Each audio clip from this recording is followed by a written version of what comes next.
Taking a look at finance, the ASX has dropped, falling 0.5%. Trading was weighed down by losses in the technology and mining sectors.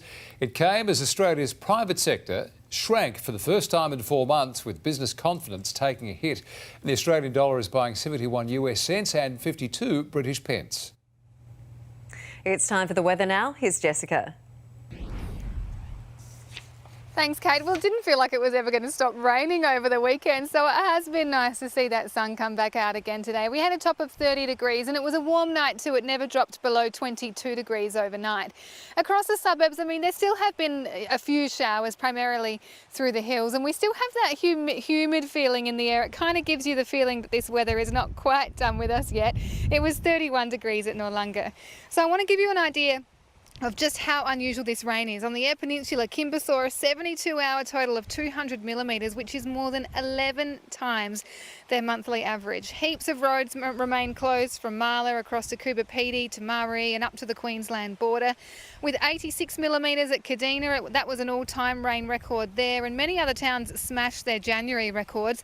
On Western Kangaroo Island, unofficial farm gauges recorded more than 200 millimetres this morning. The good news is the bulk of the rain is moving further east tomorrow, which means western parts of the state get a bit of a breather. But even without the rain, large parts of the country are still feeling humid. Melbourne will be muggy at the tennis, and monsoonal storms are ramping up through the top end. Back home, there are more storms around, but they're hit and miss tomorrow. You might get something, you might not. Look, anywhere from Lee Creek pretty much all the way down to Mount Gambier is a chance, but it's hard to pick exactly where they're going to fire up, basically until they start firing up. Low intensity heatwave conditions too for much of our south, with temps in the mid-30s and not really cooling off much at night either. So we still have severe weather happening right now. Thunderstorms targeting Moomba tonight, with warnings there for yet more heavy rain. And there's a flood watch for catchments through the Flinders, the northwest, parts of the Eyre and York peninsulas. One thing that won't be wild is our waters. We'll start the day with east-northeasterlies to around 10 knots and seas below 0.5 metre. Tomorrow looking warm and humid across our suburbs, with probably a greater chance of showers and storms through the hills, but really they could turn up anywhere. We've got 30 degrees for Elizabeth and 29 for Marion. In the city, feeling muggy once again, a top of 29 degrees tomorrow. The chance of showers or thunderstorms pretty much any time from late morning onwards.